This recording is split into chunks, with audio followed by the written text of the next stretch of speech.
Next objective question दोस्त, question number 24। तो question number 24 बोलता है एक कॉन्जुगेटेड सिस्टम में पाई बॉन्ड का मूवमेंट कहलाता है। तो पाई बॉन्ड का मूवमेंट दोस्त हमारा रेजोनेंस इफेक्ट कहलाता है। क्वेश्चन 24 का option number A resonance effect आपका सही है। अगर सिग्मा बॉन्ड का डिस्ट्रीब्यूशन होता तो इंडक्टिव इफेक्ट कहते हैं उसको। अब देखिए दोस्त, रेजोनेंस इफेक्ट और इंडक्टिव इफेक्ट दोनों का दोनों एक तरह का परमानेंट इफेक्ट है। ये भी एग्जाम में बहुत क्वेश्चन पूछता है दोस्त, ध्यान रखिएगा कि रेजोनेंस इफेक्ट और इंडक्टिव इफेक्ट एक तरह का परमानेंट इफेक्ट है। अब देखिए दोस्त, रेजोनेंस इफेक्ट क्या है इसके बारे में थोड़ा सा बता देते हैं। तो सबसे पहले दोस्त रेजोनेंस इफेक्ट का सिंबल देखेंगे। तो रेजोनेंस इफेक्ट का सिंबल हो जाता है दोस्त आर इफेक्ट। रेजोनेंस इफेक्ट का सिंबल हो गया आर इफेक्ट। रेजोनेंस इफेक्ट का दूसरा नाम होता है दोस्त मेसोमेरिक इफेक्ट, जिसका सिंबल हो जाता है एम इफेक्ट। अब यहाँ पर देखिए दोस्त, ये रेजोनेंस का घटना कैसे होता है आप बताते हैं। यहाँ पर सबसे पहले हम दोस्त एक बेंजीन का रिंग बनाते हैं। योग्य मेरा बेंजीन का रिंग, योग्य आपका बेंजीन का रिंग, जहां पर पाई बॉन्ड होता है। बेंजीन के रिंग में पाई बॉन्ड होता है कॉन्जुगेट सिस्टम में। योग्य मेरा pi bond sigma bond pi bond sigma bond pi bond. इसी को हम लोग इस तरह पढ़ सकते हैं, pi bond alternate pi bond alternate pi bond. Conjugate के रूप में पढ़ सकते हैं, pi bond conjugate pi bond conjugate pi bond. तो यहाँ पे एग्जाम में क्वेश्चन पूछा कॉन्जुगेटेड सिस्टम लेके। अब देखिए दोस्त, यहाँ पे ये बेंजीन का रिंग हो गया। यहाँ पे देखिए दोस्त, एक हमारा सिंगल बॉन्डेड कार्बन है। ये देखिए दोस्त, ये जो कार्बन है यहाँ पर देखिए बेंजीन के रिंग में दोस्त पाई बॉन्ड का मूवमेंट होता है। यहाँ पे देखिए ये पाई बॉन्ड शिफ्ट करके इस कार्बन के पास, ये पाई बॉन्ड शिफ्ट करके यहाँ पर, और ये पाई बॉन्ड शिफ्ट करके मेरा यहाँ पर। ये मेरा 6 कार्बन का साइक्लिक चेन था, यहाँ पर 6 कार्बन का साइक्लिक चेन बना दिए। ये पाई बॉन्ड शिफ्ट करके यहाँ पर, तो पाई बॉन्ड यहाँ पहुंच गया। ये पाई बॉन्ड शिफ्ट करके यहाँ पर, तो पाई बॉन्ड यहाँ पहुंच गया। शिफ्ट को दूसरा नाम है दोस्त डीलोकलाइजेशन।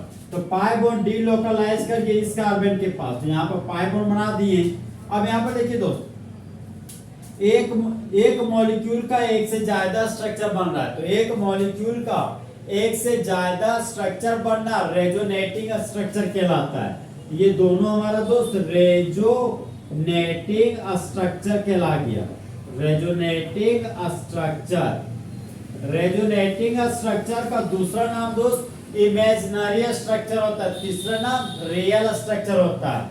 और रेजोनेटिंग स्ट्रक्चर को डबल हेडेड एरो से दिखाते हैं इन बोथ डायरेक्शन। ये रेजोनेटिंग स्ट्रक्चर हो गया। अब दोनों रेजोनेटिंग स्ट्रक्चर को मिलाने पर जो स्ट्रक्चर प्राप्त होगा उसको हाइब्रिड स्ट्रक्चर कहेंगे। और हाइब्रिड स्ट्रक्चर को इक्विवेलेंट के साइन से दिखाएंगे। इसको बोलते हैं इक्विवेलेंट का साइन। इक्विवेलेंट का मतलब क्या, इक्वल टू। 6 कार्बन का साइक्लिक चेन तो दोस्तों यहाँ पर 6 कार्बन का साइक्लिक चेन बना दी। अब यहाँ पर देखिए दोस्त, यहाँ पर पाई बॉन्ड है, यहाँ पर पाई बॉन्ड नहीं है।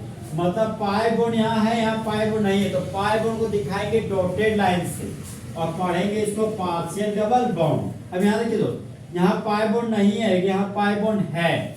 तो पाई बॉन्ड एक जगह पर नहीं है, एक जगह पर है, तो दिखाएंगे डॉटेड लाइन से और पढ़ेंगे पार्शियल डबल बॉन्ड। ये हो गया मेरा पार्शियल डबल बॉन्ड।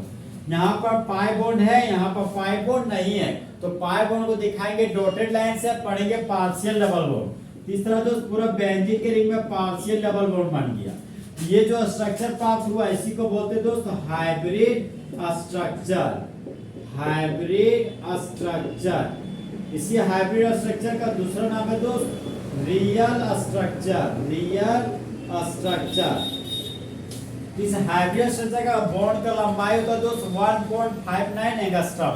यहाँ पर दोस्त देख रहे हैं कि इस बेंजीन में सिर्फ और सिर्फ पाई बॉन्ड का मूवमेंट होता है। इसका मतलब ये हो गया कि रेजोनेंस में सिर्फ और सिर्फ पाई बॉन्ड का मूवमेंट होता है। यहाँ पर सिग्मा बॉन्ड था, तो यहाँ पर सिग्मा बॉन्ड है, यहाँ पर सिग्मा बॉन्ड है। मतलब यहाँ पर सिग्मा बॉन्ड का मूवमेंट नहीं हो रहा है। तो रेजोनेंस में दोस्त कभी भी सिग्मा बॉन्ड का मूवमेंट नहीं होता। यहाँ पर कार्बन का एटम था, यहाँ पर भी कार्बनिक एटम है, यहाँ पर भी कार्बन का एटम है। मतलब रेजोनेंस में एटम का भी मूवमेंट नहीं होता है। यहाँ पर भी दोस्त एटम का मूवमेंट नहीं होता है। अब देखिए दोस्त, ये मेरा न्यूट्रल कंपाउंड है, ये भी न्यूट्रल, ये भी न्यूट्रल। मतलब रेजोनेंस में जो चार्ज होता है वो हमेशा क्या होता है, कांस्टेंट।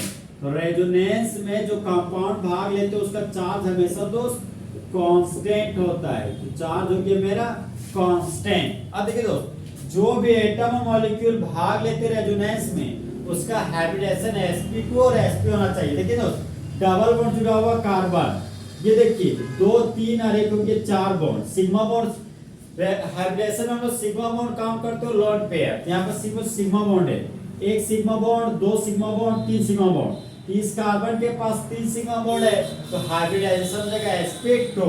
रेजोनेंस में दोस्त सारा कंपाउंड का हाइब्रिडेशन sp2 होना चाहिए चाहे sp होना चाहिए, तो वह हमारा रेजोनेंस इफेक्ट शो करेगा। अब देखिए यहाँ पर दोस्त, रेजोनेंस होने के लिए 5 कंडीशन होना चाहिए।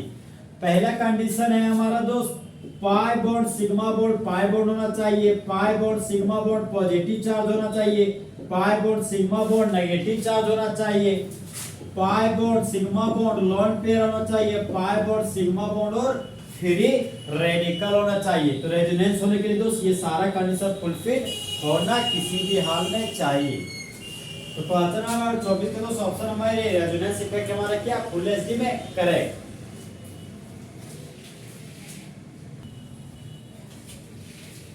नेक्स्ट ऑब्जेक्टिव क्वेश्चन दोस्त क्वेश्चन नंबर 25। तो क्वेश्चन नंबर 25 बोलता है निम्नलिखित में से कौन सा रेजोनेटिंग स्ट्रक्चर है सबसे ज्यादा स्टेबल। तो सबसे ज्यादा रेजोनेटिंग स्ट्रक्चर जो स्टेबल होता है दोस्त वह होता है मेरा pi bond sigma bond pi bond रखने वाला। क्वेश्चन नंबर 25 का ऑप्शन नंबर ए आपका फुल एचडी में करेक्ट है।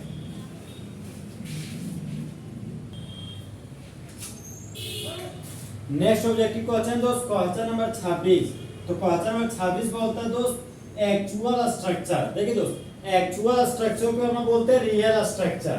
तो एक्चुअल स्ट्रक्चर और रेजोनेटिव स्ट्रक्चर के बीच जो एनर्जी का डिफरेंस होता है वह कहलाता है। तो देखिए दोस्त, रेजोनेटिंग स्ट्रक्चर एक तरह का दोस्त अनस्टेबल स्ट्रक्चर है और रियल स्ट्रक्चर मेरा 100% स्टेबल स्ट्रक्चर है।